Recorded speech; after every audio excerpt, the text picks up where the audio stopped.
여러분, 저는 지난주에 사도 바울이 기도한 7번째 기도의 내용과 연결하여서 구원과 영생, 그리고 성도의 신앙 생활에 있어서 매우 중요한 성경에서 증거하고 있는 믿음이란 무엇인가에 대해서 여러분께 말씀을 드렸습니다. 여러분은 이와 같은 지난주의 말씀을 통하여 무엇을 깨닫게 되었습니까? 지금까지 우리가 그동안 생각해 오던 믿음과 성경에서 증거하고 있는 믿음이 얼마나 다른지에 대해서 깨닫게 되었을 거라고 생각을 합니다. 여러분, 중요하니까 유튜브나 밴드에 올려드린 설교 영상이나 혹은 녹음 파일로 다시 한번 들어보면 좋겠습니다. 자, 오늘과 다음 주까지 한 달 전쯤 제가 홀로서 강의를 진행하면서 여러분들에게 예고해 드렸고, 또 지난주에 미리 말씀해 드린 대로 오늘 우리가 읽은 마태복음 20장에 기록된 포도원 품꾼의 비유를 통하여 과연 하나님의 나라란 어떤 것이며 어떠한 원리에 의해서 하나님의 나라가 움직이는지에 관하여 말씀을 증거하려고 합니다. 먼저 포도원 품꾼의 비유의 내용을 본격적으로 다루기에 앞서 여러분들이 비유를 이해하기 위하여 우리가 반드시 알아야 할 진리, 즉 성경의 저자와 성경의 기록 목적에 대해서 함께 잠깐 살펴보도록 합니다. 여러분, 이 세상에 존재하는 모든 책에는 그 책을 지은 지은이, 저자가 있죠. 성경도 마찬가지입니다. 성경이란 책은 역사적인 측면으로 보면 1600년 동안 무려 40여 명의 다양한 인간들에 의하여 쓰여진 책입니다. 그러나 성경의 진짜 저자는 믿는 저와 여러분이라면 다 동의하고 인정하듯이 사람이 아니라 누굽니까? 하나님이시죠.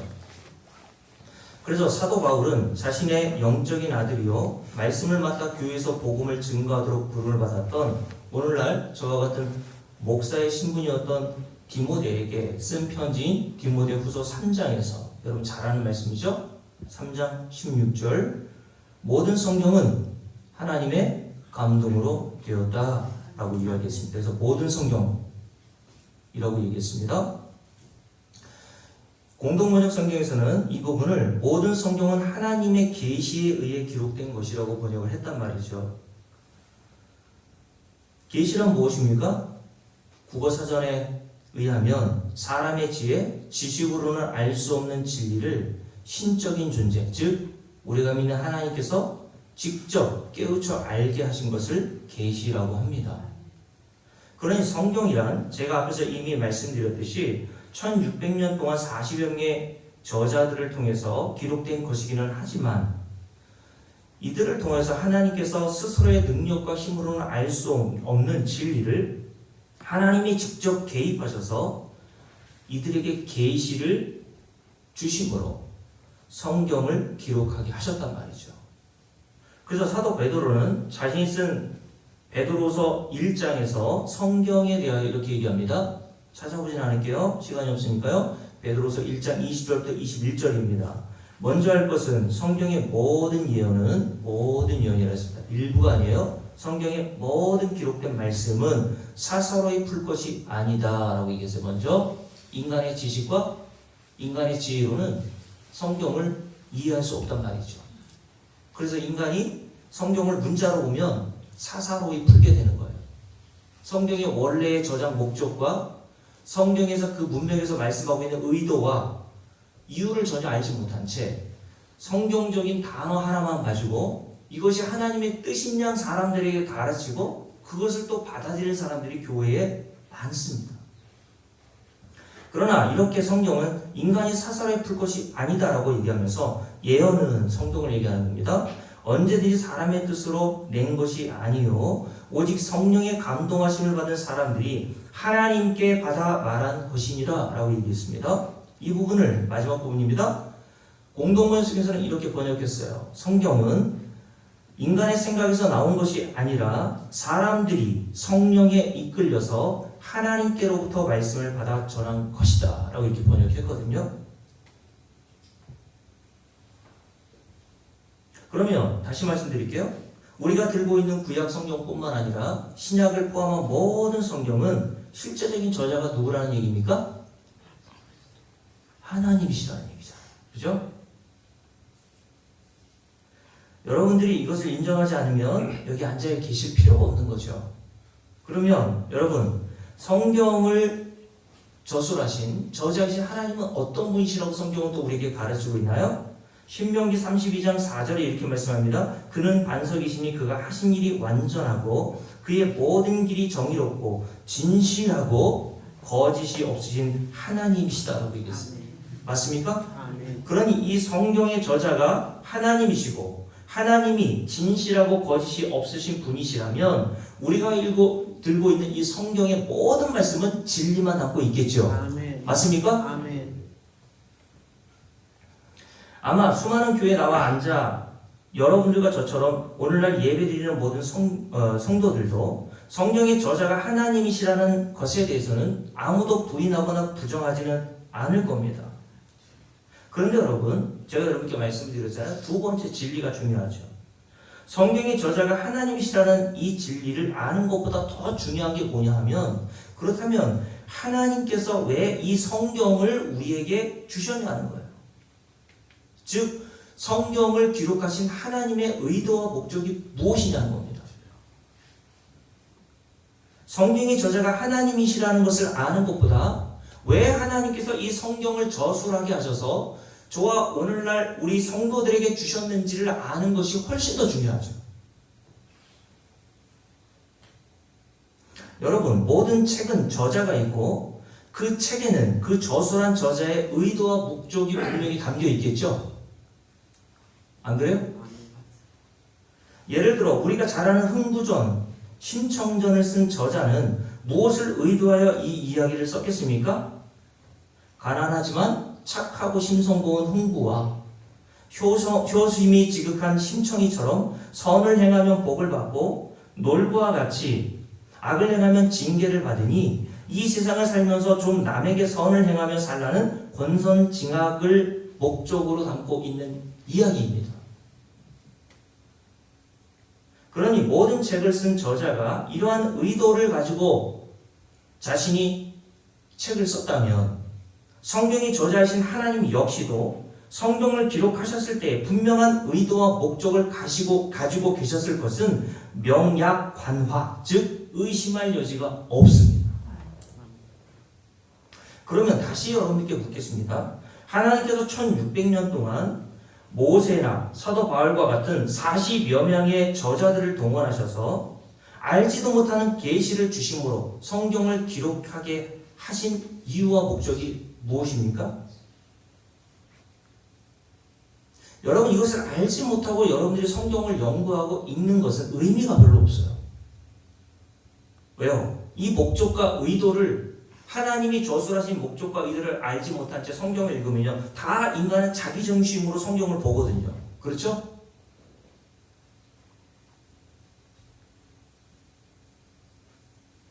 생각해 보세요. 많은 교회 다니는 사람들이 어떻게 성경을 읽고 연구합니까? 도대체 하나님께서 성경을 주신 의도와 목적에는 관심이 있나요? 저는 관심이 없다고 봅니다. 오직 자신들이 성경을 통하여 얻고자 하는 것을 얻어내기 위한 수단과 목적으로 성경을 읽기도 하고 성경을 큐티하기도 하고 성경을 연구하기도 한단 말이에요. 무엇을 위해서? 자기가 원하는 것 이루고 자기가 원하는 것을 얻어내기 위해서 성경을 그렇게 사용한단 말입니다. 이것을 사도 바울은 성경을 적법하게 사용하지 않은 것이라고 얘기합니다. 여러분이 성경을 제대로 이해하려면 그 성경의 저자이신 하나님께서 왜 성경을 기록하셨는지를 알아야 될 거 아니에요? 아니에요?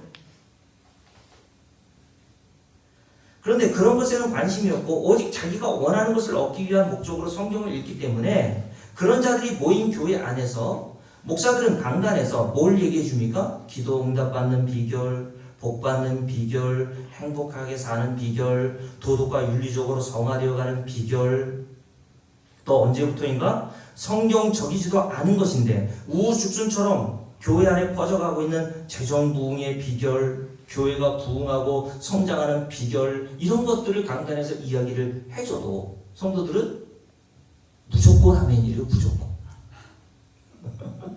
제가 여러분께 자주 말씀드렸잖아요. 아무 때나 가서 아멘 좀 하지 마시라고.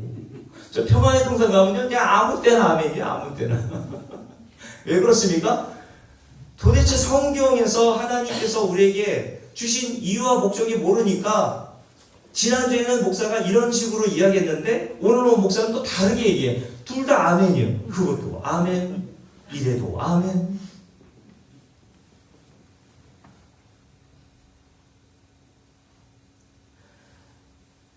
요즘 심지어 유튜브 영상에 보면요, 어떤 유명한 목사님이 계세요. 실명을 거르지 않겠습니다. 그 목사님이 욥기서를 이용해서요, 뭘 얘기하냐면 꿈을 해몽하는 비결을 알려주겠다고 얘기합니다. 교회가 얼마나 타락한 겁니까? 여러분, 이런 일이 왜 일어납니까? 사도 바울이 이미 2000년 전 영적인 아들인 디모데에게 쓴 디모데후서 3장에 보면 말세에 일어날 일에 대해서 말씀하셨어요. 지금도 말세, 예수님이 재림하셨을 때부터 초림 때부터 재림 때까지 다 말세 기간으로 봅니다. 근데 사도 바울이 디모데에게 말세가 되면 일어날 현상 첫 번째가 뭔지 아세요? 첫 번째가 이거예요. 사람들이 자기를 사랑하게 될 거예요.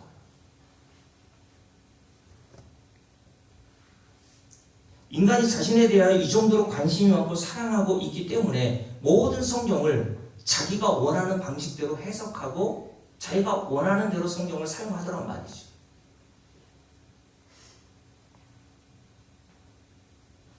그러니 이런 인간은 하나님이 성경을 자신에게 주신 목적과 의도에는 전혀 관심이 없고 자신이 듣고 싶고 관심이 있는 부분에만 귀를 기울인단 말이죠. 교회 와서도.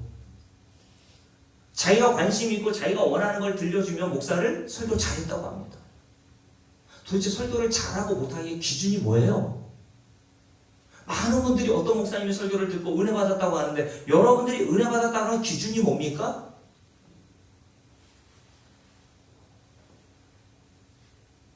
그래서 사도 바울은 디모데후서 4장에서 이렇게 얘기했습니다. 말세가 되리니 때가 이르리니 사람이 바른 교훈, 복음을 듣지 않기를 원하고 귀가 가려워서 자기의 사욕을 따를 스승을 많이 두고 또 그 귀를 진리, 복음에서 돌이켜 허탄한 이야기를 따르게 될 거다고 이미 말씀하셨어요. 2000년.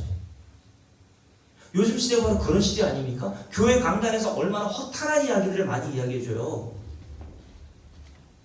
근데 그게 허탄한 이야기인지도 모르고 성도들은 아멘 한단 말이에요. 저는 지금이 바로 그런 시대일 뿐만 아니라 앞으로 말세가 되면 될수록 주님이 재림하실 때가 가까우면 가까울수록 교회부터 이런 식으로 타락하게 될 거라고 저는 봅니다. 지금도 그런 유의 설교들이 넘쳐나고 있어요. 그래서 사도 바울은 영적인 아들이요 하나님의 복음의 말씀을 가르쳐야 될 책임을 맡은 디모데에게 디모데 4장에서 뭘 하라고 합니까? 열심히 기도해, 열심히 치유사역해 라고 이야기하지 않고요. 디모데 4장 1절과 2절 제가 읽어드릴게요. 하나님 앞과 살아있는 자와 죽은 자를 심판하실 그리스도 앞에서 그가 나타나실 것과 그의 나라를 두고 엄히 명하노니. 이게 뭡니까? 어명이요라는 뜻이에요. 우리의 임금 대신 하나님께서 사도 바울을 통해서 어명이요라고 하는 겁니다. 엄히 명하는 내용이 뭡니까? 뭐 하라고 합니까? 그 뒤에 너는 말씀을 전파. 때를 얻든지 못 얻든지 항상 그 일에 힘쓰라. 범사에 오래 참과 가르침으로 경책하며 경계하며 성도들에게 복음을 권하라 라고 얘기했어요. 이것은 사도 바울이 디모데에게 주신 말씀뿐만 아니라 오늘날 목사인 저와 같은 모든 강단에 서 있는 목사들에게 하시는 말씀이란 말이에요. 교인들이 원하는 거 하지 말고 교인들이 요구하는 거 들려주지 말고 너는 뭐 하라고요? 때를 얻든지 못 얻든지 남녀노소 빈부귀천 장례식이든지 결혼식이든지 돌잔치든지 할 것 없이 너는 뭐 하라고요? 말씀만 증거해. 그래서 제가 뭐 결혼식도 많이 주례해보진 않았지만 작년에 우리 김영희 권사님 둘째 아들 상경이 주례할 때 제가 미리 얘기를 해놨거든요. 주례하기 전에 너희들이 원하는 거는 듣지 못할 거야.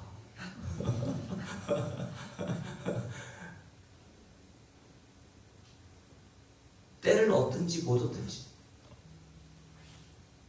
여러분들이 저를 초대해서 생일이든지 뭐 차를 사가지고 저에게 기도해달라고 했을 때, 혹은 여러분들이 어떤 뭐 식당이라든가 그런 것들을 개업 예배에 저를 초대했을 때, 저는 여러분들께 욥기의 말씀에 여러분들 좋아하는 말씀이죠.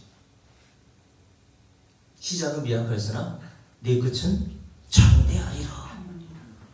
그게 누가 했던 말인지는 우리는 관심이 없어요. 그게 욥의 세 친구들이 욥을 비난하기 위해서 했던 말이란 말입니다, 여러분. 근데 우리는 그런 말에 관심이 없죠. 그냥 내가 뭐 됐으면 좋겠어요? 시작은 이렇게 시골 골목에서 작은 식당을 하고 있지만 말씀처럼 창대해져가지고 그냥 의리의리하게 좀 한번 살아보고 싶은 거 아닙니까? 저는 여러분들이 저에게 개업 예배에 초대했잖아요. 그런 이야기를 여러분들이 해줄 수가 없어요. 그러니까 저를 초대할 때 심각하게 고민하고 초대하세요. 여러분, 그러면 다시 한번 물을게요. 성경이 저희에게 하나님께서 성경을 기록하게 하시고 그 성경을 성도들인 저와 여러분에게 주신 의도와 목적이 뭔지를 여러분은 아십니까?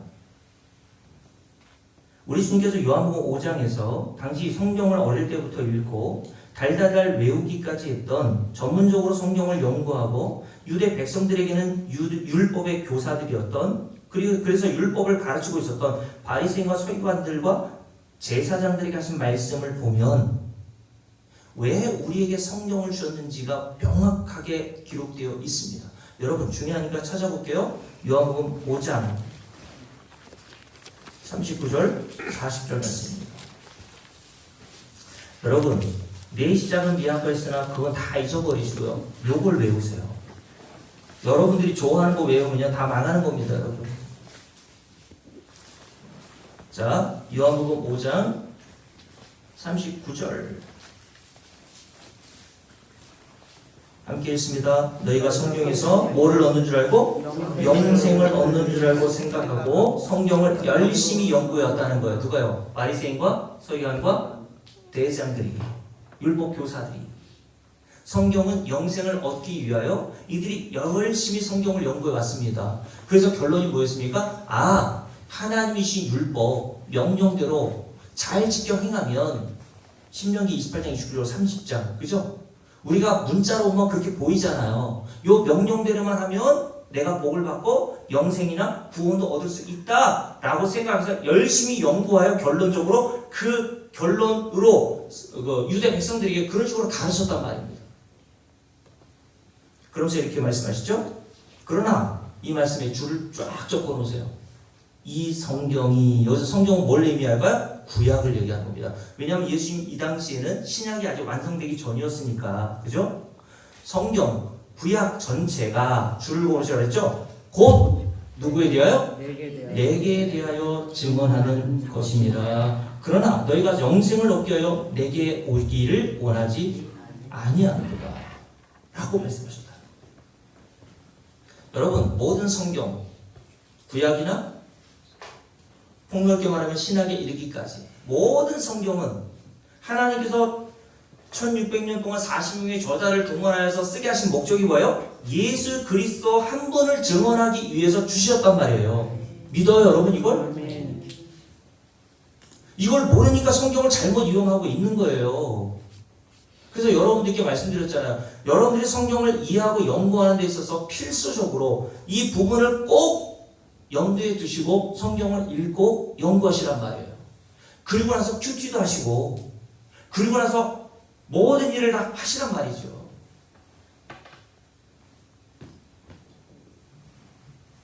여러분, 예수님께서 여기에서만 이 말씀을 하신 것이 아니라 누가복음 24장을 볼게요. 그 앞에 바로 있으니까 누가복음 24장에 보면 예수님께서 부활하시고 난 다음에 다 예수님께서 직접 말씀하신 내용을 여러분들이 잘 이해하세요. 왜냐하면 예수님은 하나님이시죠. 그죠? 근데 성경의 저자가 누구라 그랬어요? 하나님이시라고 했잖아요. 그러니까 성경의 저자가 하나님이시라면 예수 그리스도가 성경의 뭐예요? 저자시라는 얘기 아닙니까, 이거? 그죠? 그러면 성경의 저자이신 예수 그리스도가 이 성경이 담고 있는 목적과 의도를 너무나 잘 아실 거 아닙니까? 그 저자이신 하나님이신 예수께서 부활하시고 난 다음에 예수님의 십자가의 사건을 목격하고 실망하여 내려가고 있었던 엠마오 제자들에게 내려가셔서 찾아가셔서 그들에게 이런 말씀하신단 말이죠. 함께 읽어볼게요. 자, 어디 있냐면 23절부터 25절부터 오네요. 함께 읽습니다. 이르시되 미련하고 누가 선지자들이 말한 모든 것, 이게 성경입니다. 선지자들이 말한 모든 것, 그게 성경인 거예요. 성경을 주님께서 말씀하신 거예요. 선지자들이 말한 모든 것을 마음에 더디 믿는 자들이요, 그리스도가 이런 고난을 받고 십자가를 얘기하는 거겠죠. 그리고 자기의 영광에 들어가야 할 것이 아니냐, 부활을 얘기하는 거겠죠. 그러므로 27절 함께 읽습니다. 이에 모세와 모든 선지자가, 이거 뭡니까? 성경이에요. 이게 구약, 모세오경, 그 이후에 선지자들이 쓴 모든 글들이 그들로 구성된 게 구약 성경이란 말이에요.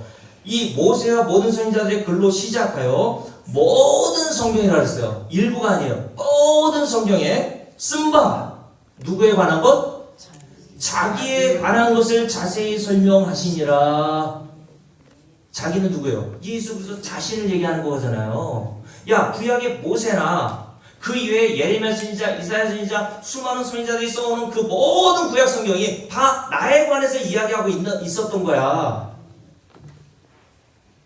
성경의 저자이신 예수님이 직접 엠마오로 내려가는 두 제자들에게 이런 말씀하신 것이라고 말씀을 드렸습니다. 그리고 나서요, 예수님께서 또 다른 제자들, 예수님의 죽음 이후에 벌벌벌 두려움에 처해 있었던 제자들에게 또다시 찾아가서 하신 말씀을 함께 보시자는 거죠. 함께 읽습니다. 자, 베드로를 비롯해서 예수님의 제자로 부름받은 제자들을 말하는 거예요. 44절 함께 읽습니다. 또 이르시되 내가 너희와 함께 있을 때 너희에게 말한 바 주를 권하세요. 곧 모세의 율법과 선지자의 글과 시편, 제가 로마서 15장을 강의할 때 이 부분을 모세의 율법 그리고 선지자의 글, 시편은 뭐라고 했습니까? 구약이라고 그랬잖아요. 이게 구약이 이런 식으로 구성되어 있다는 것을 말씀을 드리면서 이 구약 성경이 줄을 빡빡 꺼놓으세요. 누구를 가리켜? 나를 가리켜 기록된 모든 것이 이루어져야 하리라 한 말이 이것이라 라고 말씀하셨습니다. 여러분, 그러니 창세기부터 요한계시록 모든 말씀은 오늘 성경이 저자이신 하나님이신 예수 그리스도가 이 성경이 바로 이걸 목적으로 우리에게 저술하게 하신 거라는 말씀을 하셨다면, 요한복음 5장, 누가복음 24장의 두 말씀들을 통해서, 그죠?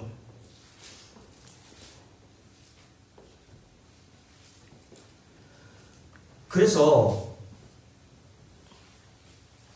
요한복음 12장과 16장에서 바리새인과 서기관들에게 주님께서 하셨던 말씀이 뭡니까? 대장들과 서기관들과 바리새인들이 우리 주님께서 이미 많은 표적을 보여주셨음에도 불구하고 다른 표적을 구하잖아요. 그때 주님께서 이런 말씀하셨어요. 마태복음 12장 39절이네요. 제가 읽어드립니다. 예수께서 대답하여 이르시되 악하고 음란한 세대가 뭘 구합니까? 표적을 구하니. 지금 바로 그런 시대 아닙니까? 유튜브 영상을 보세요. 한번. 그 뭘 의미하는 거라고요? 악하고 음란한 세대가 표적, 기적을 구해. 근데 주님께서 뭐라고 하셨습니까? 내가 너희들에게 보여줄 표적은 요나의 표적밖에는 없다고 얘기하셨어요. 요나의 표적은 뭘 의미합니까? 요나가 물고기 뱃속에 들어갔다가 3일 만에 나오잖아요. 그 사건을 뭐와 연결하는 거예요? 예수 그리스도의 십자가 부활의 사건과 연결하여서 주님께서 내가 너희들에게 줄 거는 다른 거 없어. 모든 성경, 요나서도 마찬가지고 모세의 율법, 창세기, 출애굽기, 레위기, 민수기, 신명기 가지고 모세의 율법, 모세 오경이라고 그러잖아요. 모세 오경을 비롯한 모든 시편의 성경들이, 이사야 선지자를 비롯한 선지자들이 쓴 모든 성경이 다 예수 그리스도의 십자가의 복음을 증거하고 있다는 겁니다, 여러분. 그러니 여러분 굉장히 실망스럽지 않습니까? 여러분들이 원하는 내용이 그 성경에는 사실은 없어요. 그러니까 유튜브에서 뭐 무슨 비결 무슨 방법 뭐 알려주겠다고 하는 거는요 다 제가 볼 때는 사기성이 아주 짙은 말입니다.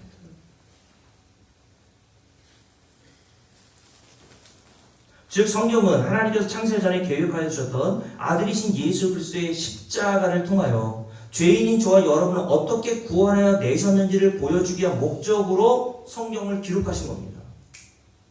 그래서 사도 바울은 로마서 10장에서 말하기를 믿음은 어디서부터 온다고요? 들음에서 옵니다. 인정하시죠? 근데 뭘 들어야 된다고 말씀합니까? 뭘 들어야 된대요? 누가 하나님의 말씀이라고 얘기해요. 성경을 자세히 보세요. 로마서 10장 17절에 보면요. 믿음은 들음에서 나며 들음은 그리스도의 말씀으로 말미암느니라 이렇게 말씀하세요. 그러니까 모든 성경은 누구의 말씀? 그리스도에 관한 말씀이라는 얘기예요. 예수 그리스도를 증거하기 위한 목적으로 하나님께서 우리에게 주셨다는 것을 말씀하고 있단 말이죠.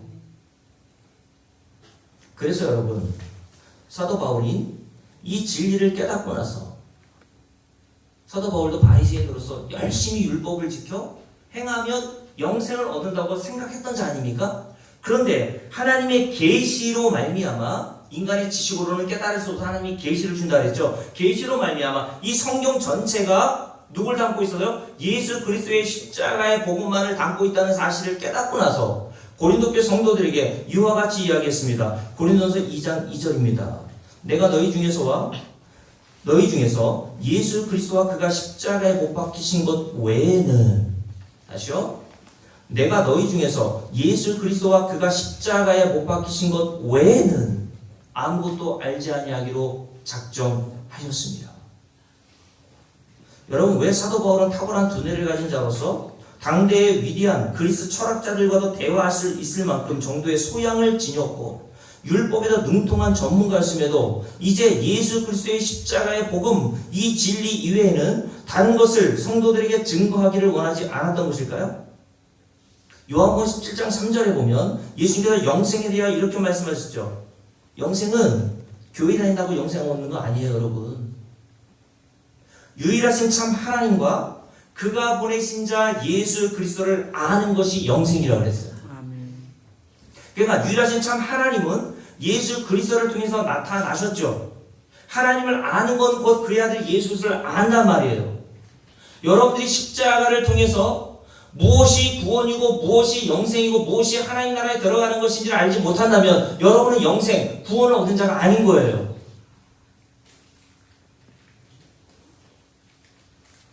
그래서 사도 바울은 예수 그리스도의 십자가의 복음, 진리를 아는 것이 하나님을 아는 것이며 영생을 얻는 것이라는 사실을 알았기 때문에 고린도 교회 성도들에게 사도 바울로서는 인간적으로 할 말이 얼마나 많았겠습니까? 철학에 아주 능통한 탁월한 두뇌를 가진 자였단 말입니다. 근데 철학적인 이야기 하나도 안 하고요. 오직 나는 예수 그리스도의 십자가 외에는 너희들에게 가르칠 게 없다고 했단 말이죠. 그것 외에는 성도들에게 영생을 얻을 수 있게 하는 길이 없기 때문에 사도 바울은 고린도 교회 성도들에게 십자가의 복음만 증거하겠다고 말한 것입니다. 그렇다면 여러분, 제가 만약 하나님의 말씀을 맡은 목사로서 성경의 저자이신 우리 하나님께서 이 성경을 기록하신 목적과 이유가 이것이며 이 진리를 아는 것이 성도들에게 영생을 얻게 하는 유일한 길이라는 것을 제가 진짜 안다면 교회에 나온 여러분들의 구원 혹은 영생을 위해서 하나님이신 이 성경을 가지고 목사인 저는 여러분들에게 무엇을 증거해 줘야 옳습니까? 그리고 여러분이 참으로 하나님이 이 성경을 주신 의도와 목적이 오늘 분명히 이렇게 깨닫게 되었다면 교회에 나올 때마다 여러분들은 말씀을 맡은 목사인 제게 무엇을 듣기를 기대하고 나와야겠습니까? 여러분의 문제 해결을 위한 방법이나 기도응답의 비결 혹은 성도로서 이 세상을 도덕과 윤리적으로 바르게 살아가기 위한 방법을 원한다면 굳이 교회에 나올 필요는 없어요. 그런 방법들은요, 교회 안 다녀도요, 다른 종교에서 다 가르쳐 줍니다.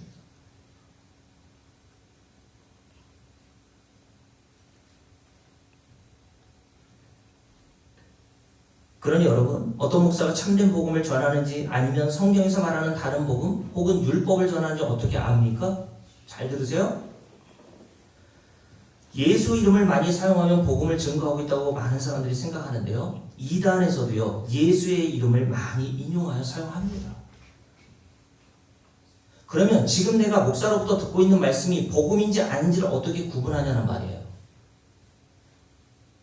내 귀에 좋으면 그냥 은혜고 그게 복음이라고 착각하는데, 마이클 호트 목사님 쓰신 그리스도 없는 기독교라는 책에 보면요, 무엇이 복음이며 무엇이 율법과 다른 복음인지를 간단하게 이렇게 정리해 놓았더라고요. 제가 읽어드릴게요. 율법, 즉 다른 복음은 우리에게 무엇을 하라고 말하지만, 복음은 하나님이 그리스도 안에서 우리를 위해 무엇을 하셨는지를 말한다. 다시요. 복음은, 다른 복음은 뭐라고요? 우리에게 뭘 자꾸 하라고 말한단 말이에요. 근데 복음은, 목사는 자 복음을 증거한다면 하나님이 그리스도 예수 안에서 우리를 위해 무엇을 하셨는지를 말해줘야 된다는 거예요. 그게 복음인 겁니다, 여러분. 그래서 복음은 항상 우리의 시선을 우리가 행해야 할 일에 관심을 두게 하거나 거기에 초점을 맞추지 않아요. 복음은 항상 예수 그리스도와 그가 십자가에서 행하신 일을 주목하게 합니다. 그래서 히브리서 12장 2절에 보면 믿음의 주요 온전케 하시는 이인 누구를? 예수를 바라보자. 제가 말씀드렸잖아요. 이 모든 성경이 우리에게 이걸 얘기하고 있어요. 믿음의 주요 너희를 온전케 하신 우리 주 예수 그리스도를 바라봐야지. 성경의 다양한 인물, 아브라함, 다윗, 그들이 행한 엄청난 업적들, 영웅적인 이야기, 거기에 관심을 갖지 마. 그들은 예수 그리스도의 십자가의 사건을 우리에게 가르쳐주기 위한 도구와 모형, 그리고 역할로 잠깐 등장하는 것 뿐이라고 성경 우리에게 가르쳐주고 있단 말이에요. 그래서 골로새 2장 우리가 앞으로 살펴보겠지만 사도 바울이 이 진리를 깨닫고 구약에 우리에게 하라고 하신, 이스라엘 백성들에게 하라고 하신 절기, 제사, 그리고 유월절, 무엇을 먹어야 되는지 말아야 되는지 이 모든 율법을 뭐라고 했습니까? 그림자요 모형이라고 했어요. 그러면서 이렇게 얘기했습니다. 그거는 한때 쓰여지고 없어지는 거잖아. 그러면서 말합니다. 근데 왜 너희들은 그림자와 모형을 붙들고 있니? 그 모형과 그림자의 실체는 누구예요? 그리스도 예수야. 지금도 하나님의 교회에서는 그림과 모형자인 유월절을 붙들고 있잖아요. 그죠? 안식일교는 그 안식일을 토요일날 지키는 것을 붙들고 있지 않습니까? 그거는 모형과 그림자일 뿐이라니까요. 잠깐 쓰이다가 없어져야 되는 거예요. 여러분들이 성경에 기록되어 있는 실체이신 예수 그리스도를 발견하면요, 무슨 절기를 지키는 게, 안 지키는 게 뭐가 되십니까? 오늘 추수감사 주일 안 지켜도 되는 거예요. 사실은 매주가 감사한 일이죠. 뭐.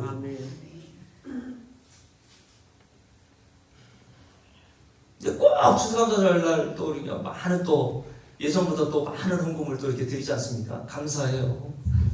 하지 말라는 거 아닙니다. 여러분, 절기 때는 그냥 평소에 10,000원 하던 거 100,000원 하고 막 그래야 됩니까? 어떤 목사님이 그러더라고요. 추수감사 주일 때 교회 재정에 한 3분의 1 정도 차지하니까 헌금 좀 많이들 하시라고. 저도 그런 얘기를 했으면 얼마나 좋을까요? 여러분, 성경은 우리에게 말합니다. 단 한 가지. 믿음의 주요 온전케 하신 이 누구를? 이건 저를? 다윗을? 아브라함을? 예수를 바라보자. 아멘. 영어 성경 보니까요, 주목하다, 고정하다 이렇게 썼어요. 우리의 눈을 픽스, 거기에 고정해. 거기에 주목해야지. 성경은 그 목적을 위해서 우리에게 주셨다니까, 여러분. 그러니까 여러분들이 원하는 거에 주목하지 좀 마시고요. 네? 그러니까 이 사실을 모르니까 복음이 뭔지, 저 목사가 복음을 증거해 주는지, 다른 율법, 다른 복음을 증거해 주는지 모르는 거예요, 교회에서. 그러니까 저는 좀 아까 말씀드렸잖아요. 아무 데나 가서 그냥 아멘 한다고. 차라리 그냥 입 꽉 다물고 계세요, 모르면. 모르면 중간이라고 간다 하지 않습니까? 중간이라도. 목사가 아무리 아멘하라고 강조해도요, 그냥 입도 꾹 닫고 계세요, 그냥.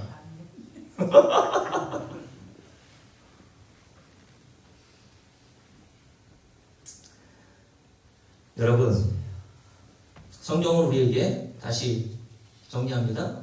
오직 예수 그리스도의 십자가의 복음만 증거하고 있는 줄로 믿습니다. 하나님께서 태초 이전에 계획하셨던 예수 그리스도를 통해서 저와 여러분의 구원을 위해서 이루기 위한 모든 계획들이 십자가에서 완성되었다. 지난 주일날 배웠잖아요. 그게 믿음이라고 했잖아요. 믿음이 없이 하나님 기쁘시게 못한다잖아. 인자가 올 때 믿음만 보겠다고 하시지 않습니까? 여러분이 하나님 앞에 딱 서잖아요? 하나님이 요구하시는 딱 한 가지밖에 없어요. 너 몇 년 신앙생활 했니? 헌금 얼마 했니? 하나님 관심 없다니까요. 내가 원하는 믿음 내놔봐.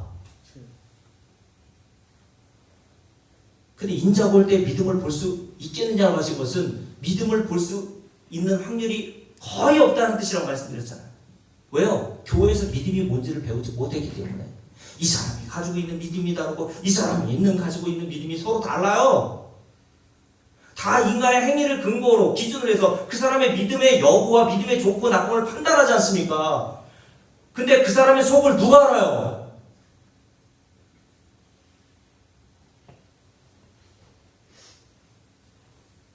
여러분, 믿음이라는 것은 뭐라고 했습니까? 고린도서 1장 제가 읽어드렸잖아요. 우리 이호실 원장님한테 제가 이 말씀 꼭 읽으시라고 했는데 고린도서 1장 20절 제가 읽어드릴게요. 이렇게 말씀하고 있습니다. 하나님의 약속은, 하나님의 약속은 언제 약속하신 거예요? 창세 전에. 하나님의 모든 언약은 창세 전 언약이라니까요. 창세 전에 언약하여 주신 저와 여러분을 예수 그리스도 안에서 다 이루어 놓으셨다고 하잖아요. 그래서 뭐라고 하냐면 하나님의 약속은 얼마든지 그리스도 안에서 이해가 되니 그런즉 그로 말미암아 예수 그리스도로 말미암아 우리가 아멘하여 하나님께 영광을 돌리게 되느니라. 고린도서 1장 20절. 여러분들과 제가 어떻게 하나님께 영광을 돌립니까? 뭘 해야 하나님께 영광 받으십니까?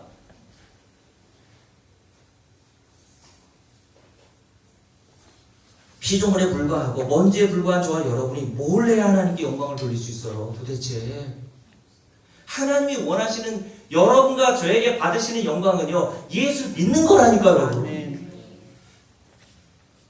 예수 믿으라고 성경을 줬더니 다른 거라고 있으니까. 하나님이 성경 주신 목적대로 사용하지 않고 자기가 원하는 목적을 이루기 위해 성경을 사용하는 사람들이 교회에 가득하단 말이에요. 여러분, 이 믿음을 가지고 있는 자들에 대해서 요한복음 5장에서 뭐라고 말씀하시냐면 선한 일을 행한 자라고 하시는 거예요. 제가 읽어드릴게요. 요한복음 5장 29절. 선한 일을 행한 자는 생명의 부활로, 악한 일을 행한 자는 심판의 부활로 나오리라. 여기서 선과 악, 이것도 윤리와 도덕적으로 보면 안 된다고 그랬어요. 하나님께서 성도들에게 보시는 유일한 선한 일은 고린도후서 1장 20절. 예수 그리스도를 통해서 하나님의 창세전 모든 언약이 다 이루어졌다. 믿습니까? 아멘. 그래서 십자가에서 주님께서 하신 말씀이 뭐예요? 다 이루었잖아.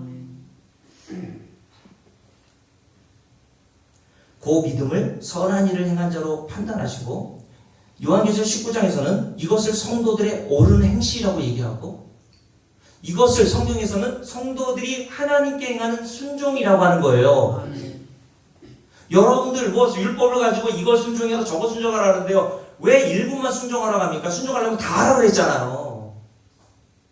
성경에서 말하는 진짜 순종은요, 우리에게 원하시는 하나님께서 요구하시는 순종은요, 예수 믿는 거예요.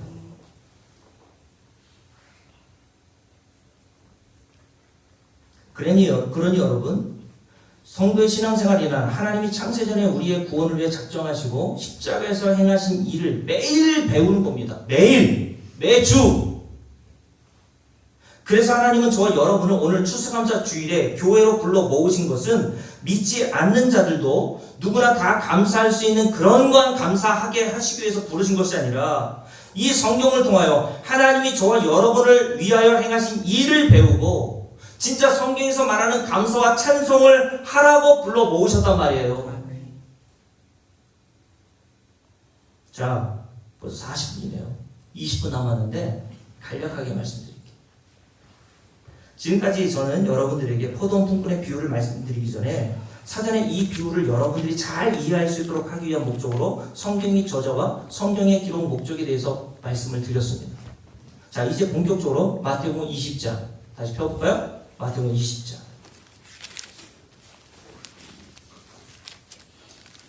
마태복음 20장에 보면 포도원 품꾼의 비유가 나오죠.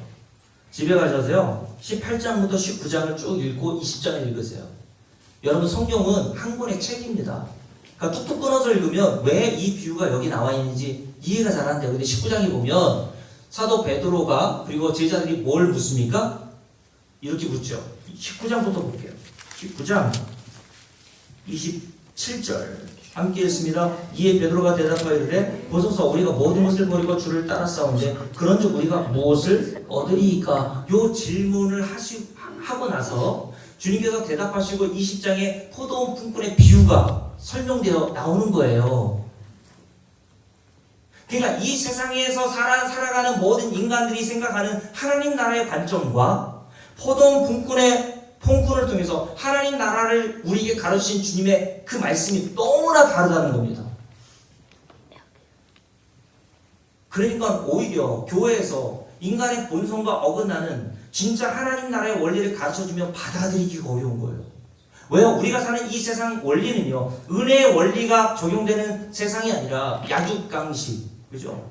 적자 생존, 이런 원리가 적용되는 세상에 우리가 살고 있기 때문에요. 그래서 교회 안에서 뭐가 우리에게 자연스럽습니까? 야, 행한 일대로 상급 받아! 얼마나 자연스러워요, 그죠? 이 세상에 다 차등이 있고, 행한 일대로 상급을 받고, 행한 일대로 진급도 하고, 행한 일대로 대학도 가고, 다 그렇잖아요. 이 세상의 원리는 다 인과응보의 원리가 작용하는 나라에 우리가 살고 있기 때문에 하나님 나라도 그런 줄 알고 착각한다니까요. 그러니까 사도 베드로가 뭘 물은 겁니까? 나 주님 물려서 이렇게 집도 버리고 가족도 버리고 다 했는데 뭐 주실 거예요? 우리가 다 그런 거 아닙니까? 뭘 줄래요 지금? 뭘 줄래요? 나는 저 인간보다 그래도 헌금도 더 했고 뭐 교회 생활도 남들이 열심히 했는데 저 인간보다 좀 낫겠죠? 뭘 주실 겁니까 저에게? 이런 인간의 질문에 주님께서 포도원 품꾼의 비유를 들어 설명하시는 겁니다. 하나님 나라 그런 나라 아니야. 여러분 성경에 기록된 목적을 여러분들이 이해를 했다면요, 요 비유의 말씀도 이해가 될 거라고 저는 봐요. 자, 오늘 하나님의 나라를 이렇게 비유하시죠. 마태복음 20장 1절입니다. 함께 읽습니다. 천국은 마치라고 되어 있어요. 천국은 마치. 천국은 하나님 나라, 영생, 구원 이렇게 써도 바꿔서도 상관없습니다. 영생은 하나님 나라에 들어가는 것은 마치 비유니까 함께 읽습니다. 품꾼을 얻어 포도원에 줄을 빡 바꿔놓으세요. 여기에 뭐 하신다고요? 들여 보내려고. 여러분 이 단어에 여러분 주목해야 돼요. 하나님 나라는 그러므로 어떤 나라라는 거예요? 모든 종교, 유대교, 이슬람교, 힌두교, 불교, 그리고 기타 여러 종교들, 이단 사상, 무당 잡교에 이르기까지 그들이 말하는 하나님 나라 극락은 어떻게 들어갑니까? 인간이 힘쓰고 애쓰면 들어갈 수 있는 나라라고 얘기합니다. 그런데 주님께서 하나님 나라는 그런 나라 아니야. 하나님 나라 어떤 나라? 들여 보내주셔야 들어갈 수 있는 나라인 거야. 무슨 말입니까? 인간이 힘쓰고 애써서 들어갈 수 있는 나라가 하나님 나라 아니야. 그래서 들여 보내시고 라고 하는 말씀이 두 번이나 반복되어 있는 것이겠죠. 자, 20장 1절부터 쭉 읽어봅니다. 포도원에 들여보내려고 이른 아침에 나간 누구와 같다고요? 집주인과 같아요. 여기서 집주인은 누굴까요? 포도원은 하나님 나라를 비유하는 것이고 그 하나님 나라의 집주인이라면 누굴 얘기하겠어요? 하나님, 그의 아들 예수 그리스도를 말하는 거죠. 그러면 하나님 나라는 우리를 들여보내 주신다고 하는데 어떤 방식으로 들여보내 주십니까? 이른 아침에 나간 집주인, 그 집주인이 포도원 품꾼들을 불러서 포도원에 들여 보내주는 방식으로 하나님께서 하나님 나라에 이렇게 성도들을 들여 보내 주시겠다고 말씀하셨다는 말이에요. 그래서 2절에도 이런 말씀 기록되어 있죠. 함께 했습니다. 그가 하루 한 데나리온씩, 여기서 한 데나리온은 영생, 구원, 하나님 나라 똑같은 단어입니다.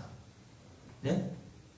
자, 한 데나리온을 품꾼들과 약속하여 포도원에, 여기도 줄을 보내세요. 어떻게 하셨다고요? 들여보내고. 1절에 들여보내고, 2절에 들여보내고. 그리고 우리가 읽었던 마지막 7절에 뭐라고 하십니까? 포도원에 들어가라 라고 말씀하세요.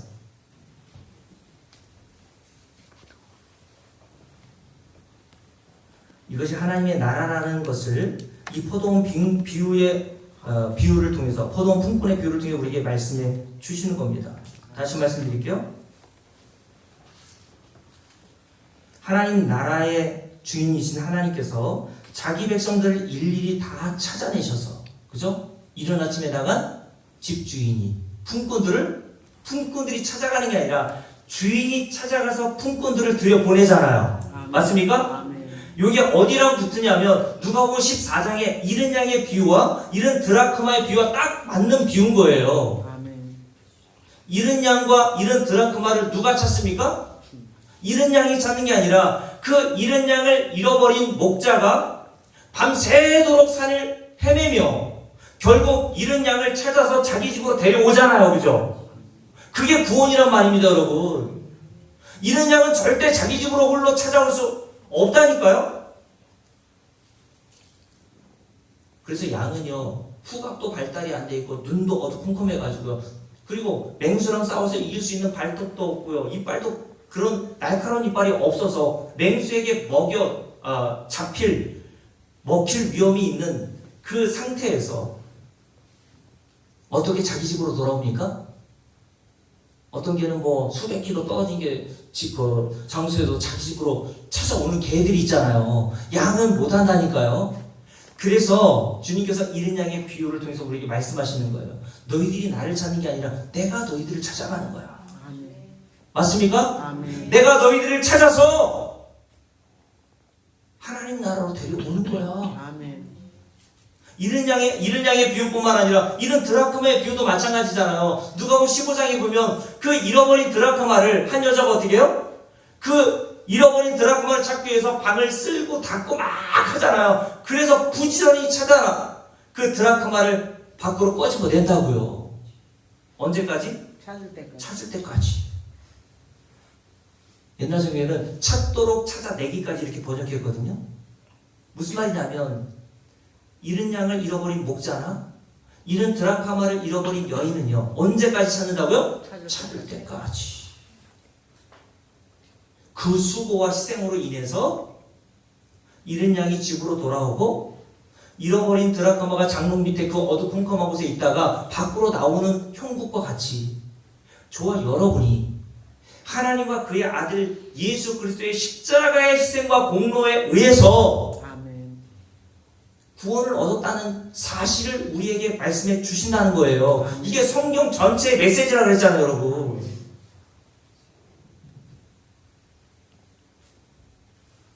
그래서 이스라엘 백성들을 하나님께서 어떻게 하시죠? 애굽에 들여보내시고 430년 동안 종살이 하게 하시다가 모세를 보내셔서 광야를 거쳐 가나안 땅에 들어가게 하시는 일을 하신 겁니다. 이스라엘 백성들 능력으로는 거대 제국인 애굽에서 나올 수 없었는데 하나님께서 아브라함 때부터 언약하신 그 언약을 이루시기 위해서 직접 어떻게 찾아가신단 말이에요. 찾아가셔서 언약하신 대로 그들을 광야를 거쳐 가나안 땅으로 들여 보내주시는 형국을 우리에게 보여주신단 말이에요. 그게 구원이란 거예요, 여러분. 그러니 구원에 있어서 저와 여러분은 아무것도 한 일이 없으므로 그 구원의 공로는 다 하나님께로만 돌려야 된다는 이야기를 성경은 우리에게 가르쳐줍니다. 그래서 여러분들이 진짜 복음을 깨닫고 내게 이루어진 구원이 하나님과 우리 주 예수 그리스도의 십자가의 공로로 이루어졌다는 사실을 알 때에 그 은혜를 깨달은 자들이 교회 안에서 우리를 위하여 그 희생과 공로를 행하신 그 하나님과 우리 주 예수 그리스도를 찬송하고 감사할 수밖에 없게 되는 거예요.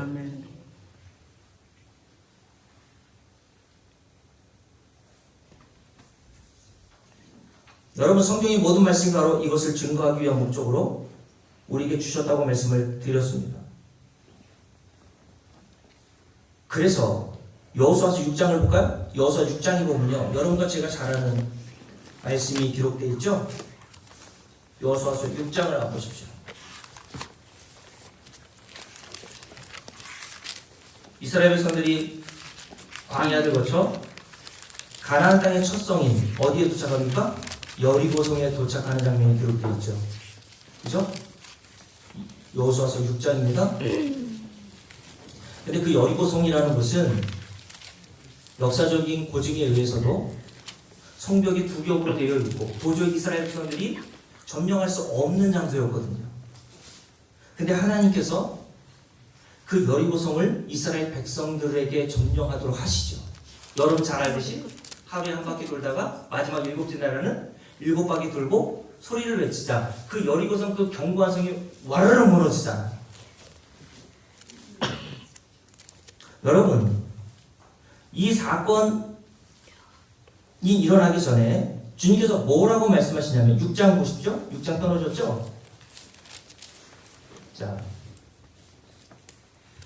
16절부터 함께 읽습니다. 일곱 번째 제사장들이 나팔을 불 때 여호수아가 백성에게 이르되 외치라 여호와께서 너에게 이 성을 주셨느니라. 누가 주셨다고요? 여호와께서 이 성을 너에게 주신 거야.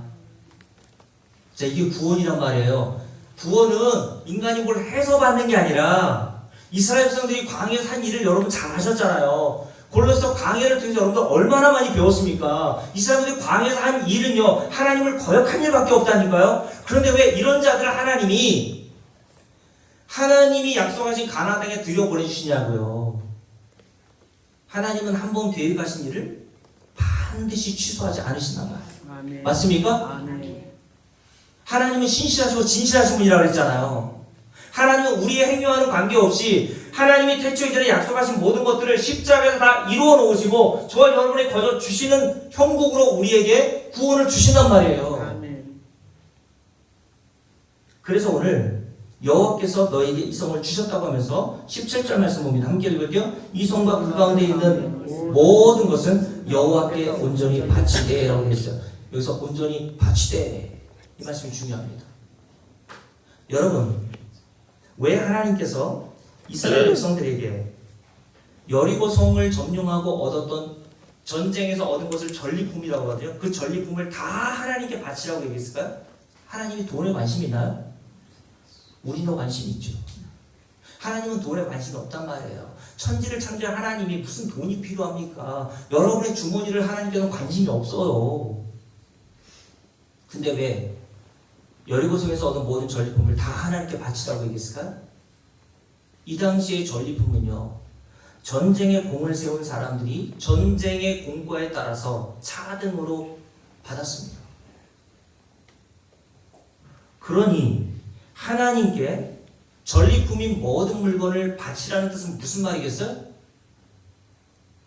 이스라엘 백성들을 인도한 여호수아나 이스라엘 백성들이나 너희들이 여리고성을 점령할 때에 전쟁의 공이 있다는 거예요? 없다는 거예요?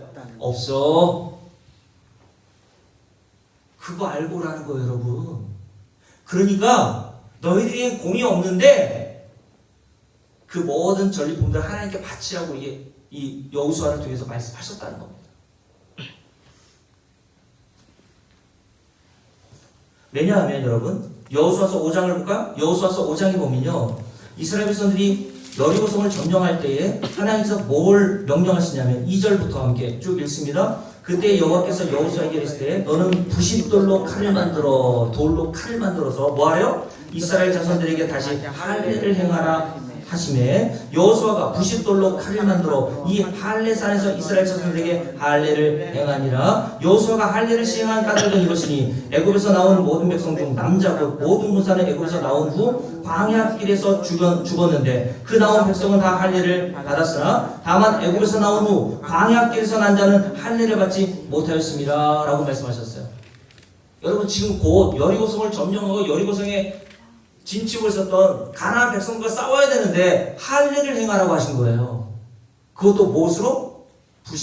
돌을 칼로 만들어서. 여러분 이 당시에 남자분들이 보통 이제 성인이 되고 하면 이 포경수술 비슷한 거 하지 않습니까? 얼마나 아픈지 여자분들은 모르실 거예요. 그렇죠?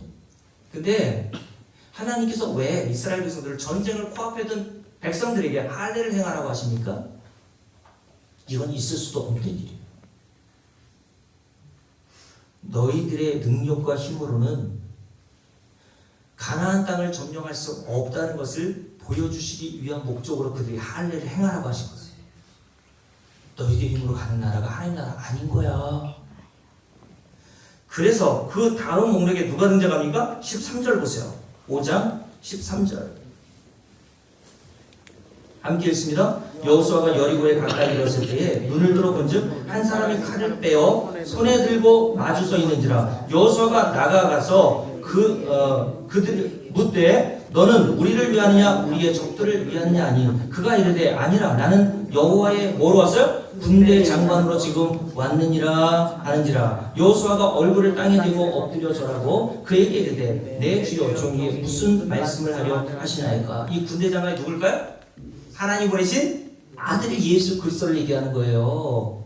칼을 빼고 지금 전쟁을 치를 기세로 지금 나오신 그 군대 장관은 예수 그리스도를 우리에게 모형으로 보여주시는 자로서 이스라엘 백성들의 능력과 힘으로는 도저히 점령할 수 없었던 그 여리고 성을 점령하듯이, 그리고 하나님께서 그에게 거저 주셨듯이 우리의 구원과 우리의 영생과 우리가 가면 하나님의 나라라는 것은요, 군대 장관이신 예수 그리스도께서 십자가에서 승리해 놓으심으로 저와 여러분이 거저 얻게 되었다는 것을 우리에게 보여주신 거라니까요. 그래서 여러분 골로새 2장을 한번 볼까요? 골로새 2장을 한번 보십시오. 얼른 펴보세요. 시간이 없으니까 골로새 2장을 보세요. 사도 바울이 이렇게 이야기하죠. 골로새 2장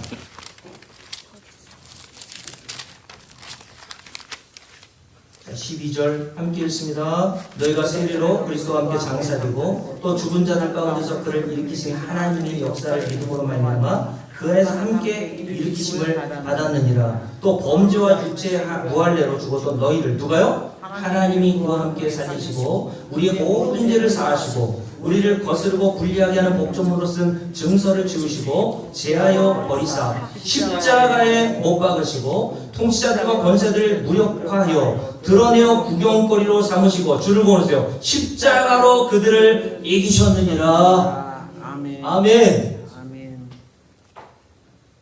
우리가 할 수 없는 그 일을 예수 그리스도의 십자가에서 다 행하여 놓으심으로 우리가 하나님 나라 영생 구원을 거저 얻게 되었다는 것을 이미 여호수아서 5장과 6장과 7장을 통해서 우리에게 가르쳐 주시고 계셨단 말이에요. 그래서 제가 말씀드렸잖아요. 모든 성경의 목적은 뭐라 그랬습니까? 요한복음 5장, 누가복음 24장에서 주님이 뭐라 그랬어요? 나에 대하여 증언하고 있는 거야 라고 말씀하셨잖아요.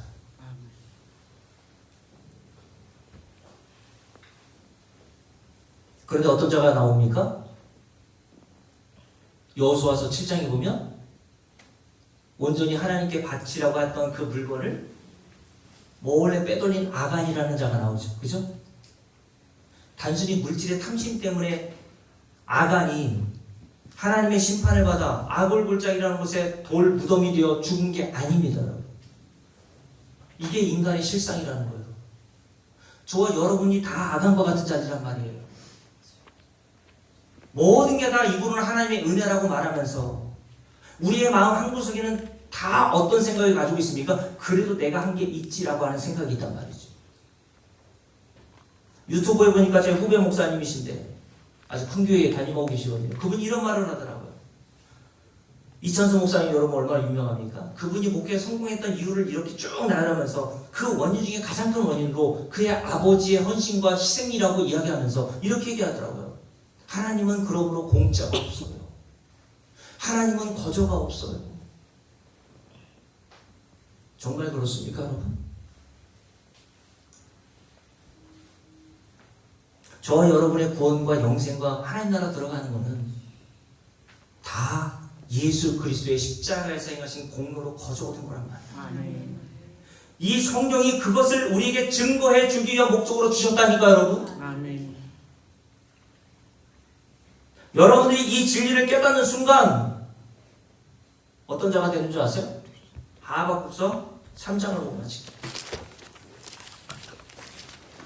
여러분 이미 우리가 골로새 1장에서 흑암의 권세에 있었던 우리가 하나님의 나라 빛의 아들의 나라로 옮겨졌다고 이야기를 했습니다. 하박국서 3장을 보세요.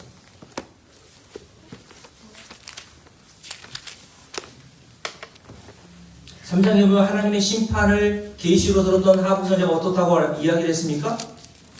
하박국 선지자가 16절에서 이렇게 얘기하죠. 함께 했습니다. 내가 들었으므로 내 창자가 흔들렸고 그 목소리로 말미암아 내 입술이 떨렸도다. 무리가 우리를 치러 올라오는 환난 날을 내가 기다림으로 썩이는 것이 내 뼈에 들어왔으며 내 몸은 내 주에서 떨리는도다. 저와 여러분이 받아야 될 하나님의 심판과 하나님의 진노에 대한 계시를 받은 거예요. 모형이지만 하나님의 심판과 하나님의 진노가 얼마나 두려웠으면 창자가 뒤틀리고 다리가 우들거리고 입이 벌벌 떨렸다고 합니다. 죄인인 저와 여러분이 가야 할 영원한 지옥 형벌이 바로 이런 형국이란 말이에요.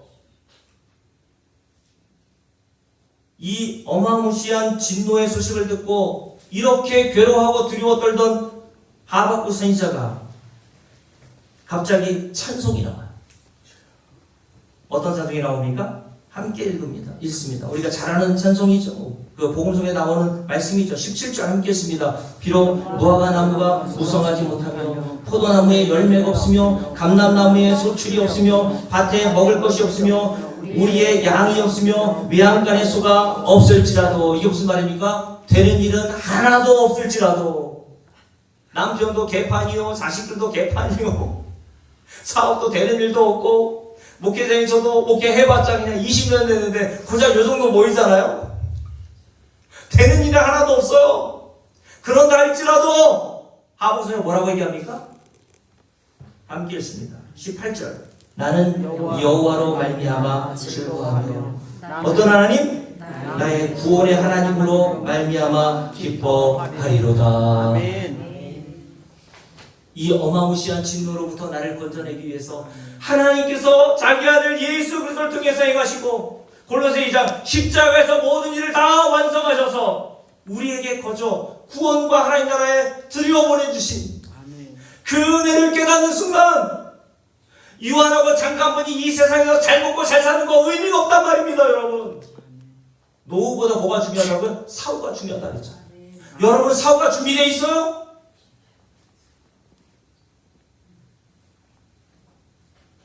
교회는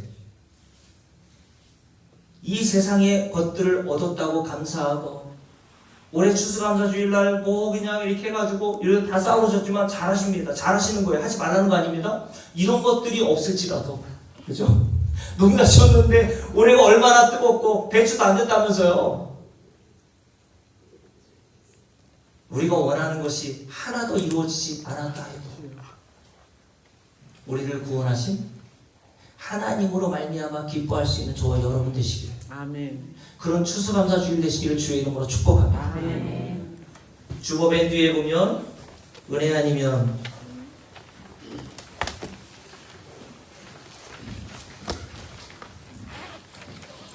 여러분 하나님의 나라는 우리의 힘쓰과 노력으로 들어가는 나라가 아닙니다.